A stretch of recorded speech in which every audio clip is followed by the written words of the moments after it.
सुशांत सिंह राजपूत के चले जाने से नेपोटिज्म का ये जो डिबेट है ये शुरू हो चुका है और इस बार थमने का नाम नहीं ले रहा। जी हाँ, कहीं ना कहीं सुशांत का चले जाना एक वेकअप कॉल बन चुका है इंडस्ट्री में हर किसी के लिए। ऐसे में हाल ही में ट्विटर पर वॉर चल रही है टीम कंगना रनौत और पूजा भट्ट के बीच में। मैं आपको बता दूं, कुछ ही वक्त पहले मैंने आपको बताया था कि किस तरीके से पहले पूजा भट्ट ने एक ट्वीट किया कंगना के अगेंस्ट, फिर कंगना ने वापस एक ट्वीट किया कि ट्रीटेड मोर रिस्पेक्टफुली और वगैरह वगैरह। फिर पूजा ने कहा कि कंगना को भी हमने ही लॉन्च किया, Vishesh films have launched this and that. अब इस वॉर को पूजा भट्ट ने जो है वो एक अनदर लेवल पे पहुंचा दिया। जी हाँ, उन्होंने कई सारे वीडियोस और स्क्रीनशॉट्स शेयर किए हैं जहां पर कंगना रनौत जो है थैंक यू कहती नजर आ रही हैं महेश और मुकेश भट्ट को, और साथ ही साथ ये भी कह रही हैं कि थैंक यू फॉर लॉन्चिंग मी, और गैंगस्टर के जरिए उन्हें पहचान मिली, गैंगस्टर के लिए उन्हें बेस्ट एक्ट्रेस का अवार्ड मिला, तमाम ये सारी चीजें। अब ऐसे में इस पोस्ट पर कंगना रनौत ने वापस रिएक्ट किया। उन्होंने कहा कि Pooja ji, Kangana was always thankful for Mahesh Bhatt to launch her, but she expected कि लॉन्च करने के साथ साथ शायद थोड़ा और ज़्यादा रिस्पेक्टफुली उसके साथ बिहेव किया जाता, और कहीं ना कहीं रिस्पेक्टफुली बिहेव करने के साथ साथ Kangana is also very proud of the fact कि इस मेल डोमिनेटिंग इंडस्ट्री में कहीं ना कहीं उन्होंने अपने आप को सक्सीड कर लिया है, अपनी एक अलग जगह बना ली है। मैं बता दूं आपको कि पूजा भट्ट ने जब ये ट्वीट किया है तो कहीं ना कहीं लोग कंगना पर भी सवाल खड़े कर रहे हैं कि क्या कंगना दोगली है, क्या कंगना नेपोटिज्म को लेकर रिमार्क्स कुछ और दे रही हैं और खुद भी कहीं ना कहीं नेपोटिज्म का एक पार्ट है। जिस तरीके से ट्रोलर्स जो हैं वो लगातार ट्रोल कर रहे हैं पूजा भट्ट के इस वीडियो के बाद, इस पोस्ट के बाद कहीं ना कहीं लोग कंगना पर सवाल खड़े कर रहे हैं कि कंगना पहले खुद ही महेश भट्ट की तारीफ करती हैं और ये सारी चीज़ें, और अब जब वो सक्सेस पा चुकी हैं तो वो इस तरह की चीज़ें कर रही हैं। तो ये जो एक वॉर शुरू हुई है ये थमने का नाम नहीं ले रही। आप एज अ व्यूअर किसकी साइड हैं और क्या कुछ आपकी व्यूज़ हैं या आप हमें बताइए कॉमेंट सेक्शन में।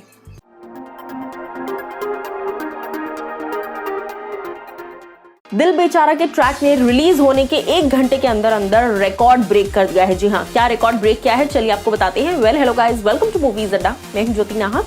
सुशांत सिंह राजपूत की आखिरी फिल्म दिल बेचारा, जिसको देखते वक्त दिल जेन्युइनली बेचारा महसूस कर रहा है, लेकिन कहीं ना कहीं इस फिल्म के ट्रेलर को, इस फिल्म के गानों को जिस तरह का रिस्पॉन्स मिल रहा है वो अनबिलीवेबल है।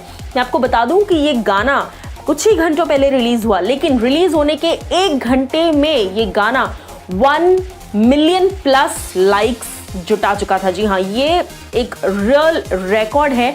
इससे पहले किसी भी गाने को 1 घंटे के अंदर अंदर 1 मिलियन प्लस लाइक्स नहीं मिले हैं। ये सुशांत सिंह राजपूत की पावर है, ये सुशांत सिंह राजपूत के लिए लोगों का प्यार है।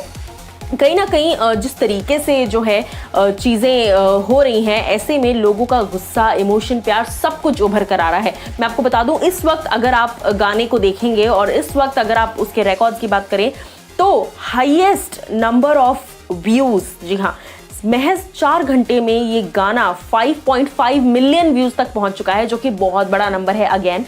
उसके बाद अगर बात की जाए 4 घंटे में महज 2 मिलियन लाइक्स आ चुके हैं। 1 घंटे में तकरीबन 1 मिलियन प्लस लाइक्स आ चुके थे और अब 4 घंटे में इस गाने को 2 मिलियन से भी ज्यादा लाइक्स आ चुके हैं। और सबसे बड़ी बात, इस गाने पर कमेंट सेक्शन की अगर आप भरमार देखेंगे तो तकरीबन 1 लाख कमेंट्स आ चुके हैं इस गाने में। सो इसी से पता चलता है कि फैंस जो है वो कितने ज्यादा खुश हैं। वेल, और भी बहुत सारे रिकॉर्ड्स इस गाने ने तोड़े हैं, उस पर मैं बहुत जल्द आपको बताऊंगी, लेकिन तब तक के लिए आप जुड़े रहिए हमारे चैनल मूवीज अड्डा के साथ। दिस इज ज्योति नाहक साइनिंग ऑफ।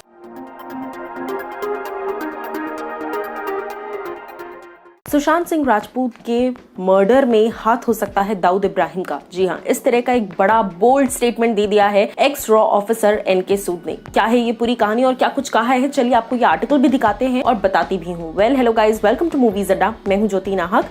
सुशांत सिंह राजपूत का इस तरीके से चले जाना बहुत सारे सवाल खड़े करके गया है। ऐसे में एक्स रॉ ऑफिसर ने कहीं ना कहीं ये दावा किया है कि सुशांत सिंह राजपूत ने सुसाइड नहीं बल्कि it was a pre planned murder, जो कि बहुत टाइम से चल रहा था। जी हाँ, साथ ही साथ उन्होंने ये भी कहा कि बहुत सारे पहलू हैं जिन पर नजर डालना जरूरी है।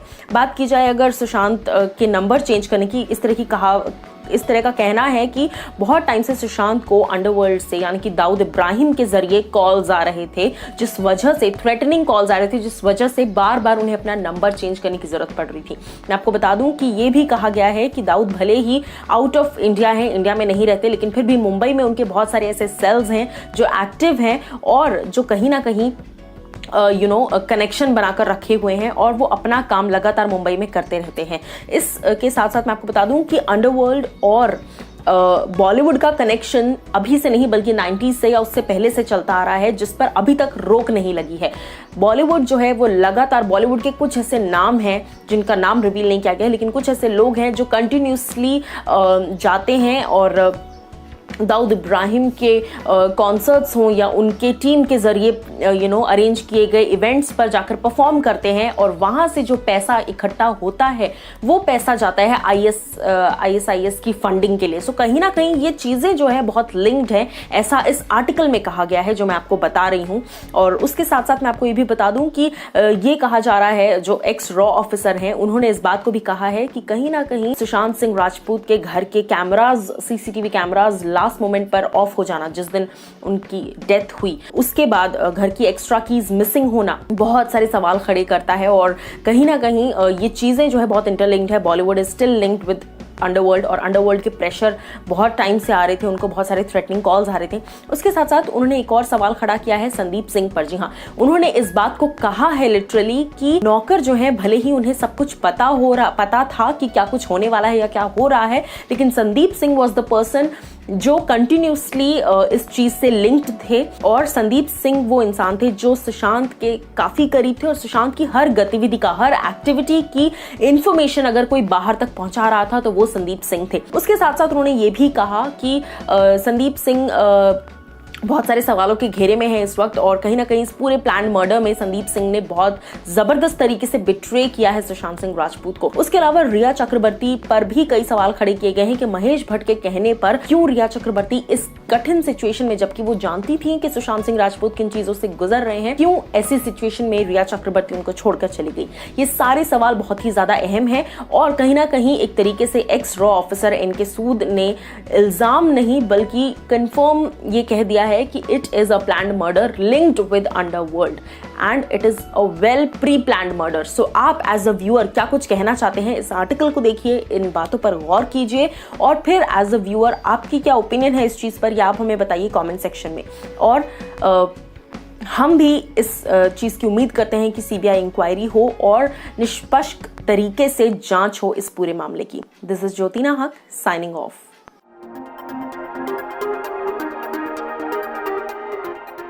सुशांत सिंह राजपूत के जाने के बाद से टेलीविजन से लेकर बॉलीवुड तक डिबेट छिड़ चुका है नेपोटिज्म का। और इस नेपोटिज्म के डिबेट पर हाल ही में हिना खान ने अपना बयान दिया था, जब उन्होंने इस बात को कहा कि कहीं ना कहीं टेलीविजन के जो एक्टर्स हैं उनको उस तरह का रिकॉग्निशन नहीं दिया जाता फिल्म्स में और कहीं ना कहीं ऐसे ट्रीट किया जाता है दैट ओ आप टेलीविजन से हो। सो कहीं ना कहीं हमें इक्वल अपॉर्चुनिटी नहीं दी जाती है, ये कहना था हिना खान का। लेकिन उस चीज पर अब रश्मि देसाई ने भी उनका साथ देते हुए क्या कुछ कहा है ये मैं आपको इस वीडियो में बताऊंगी। लेकिन उससे पहले सब्सक्राइब करना बिल्कुल मत भूलिए हमारे चैनल मूवीज अड्डा को। अगर बात की जाए रश्मि देसाई की, तो हाल ही में एक लीडिंग डेली से बात करते वक्त उनसे भी ये सवाल पूछा गया कि हिना ने इस तरीके से कहा और आप क्या कुछ कहना चाहेंगे, आप इतने समय से इंडस्ट्री में है। उस चीज को लेकर रश्मि देसाई का कहना था कि ये बात बिल्कुल सच है और बहुत बार हमारे साथ इस तरीके से भेदभाव होता है और डिजाइनर्स हमें, काफी बड़े बड़े डिजाइनर्स हमें कपड़े नहीं देते हैं, ये कहते हैं कि आप टेलीविजन से हो। फिल्म्स कई बार हमारे हाथ से चली जाती हैं अगर हम टेलीविजन स्टार हैं, क्योंकि डायरेक्टर्स को ये लगता है आप ऑलरेडी बहुत एक्सपोजर आपको मिला हुआ है, आपको बहुत लोग ऑलरेडी जानते हैं। इस तरह की तमाम चीजें हमें कही जाती हैं जो कहीं ना कहीं बहुत ज्यादा बुरा लगता है that in spite of having talent, in spite of having a fan following, still we are being rejected। So कहीं ना कहीं इस तरह की बातें कहकर हिना खान का साथ दे दिया है और अपना स्टैंड रख दिया है नेपोटिज्म पर और फेवरेटिज्म पर रादर। आप एज अ व्यूअर क्या कुछ कहना चाहते हैं आप हमें बताइए कमेंट सेक्शन में।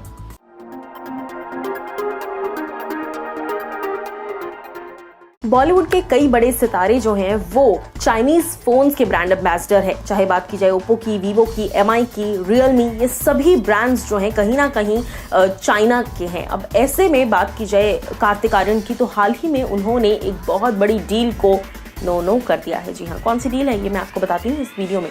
Well hello guys, welcome to movies अड्डा। मैं हूँ ज्योति नाहक।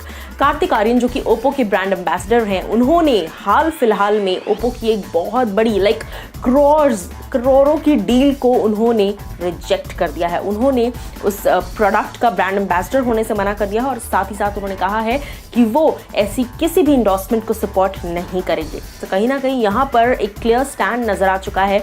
बॉलीवुड भी अब चाइनीज चीज़ों से पीछे हट रहा है। बॉलीवुड भी अब जो है चाइना के प्रोडक्ट्स को एंडोर्स करने से पीछे हट रहा है and this is a very good start. So कहीं ना कहीं कार्तिक आर्यन का ये करोड़ों की डील को ठुकरा देना अपने आप में दिखाता है देशभक्ति का एक जज्बा, क्योंकि शुरुआत छोटी चीज़ों से ही होगी। सो यहाँ पर कार्तिक आर्यन के स्टेप को लेकर आपके क्या व्यूज़ हैं, क्या आप हमें बताइए दिए गए कमेंट सेक्शन में।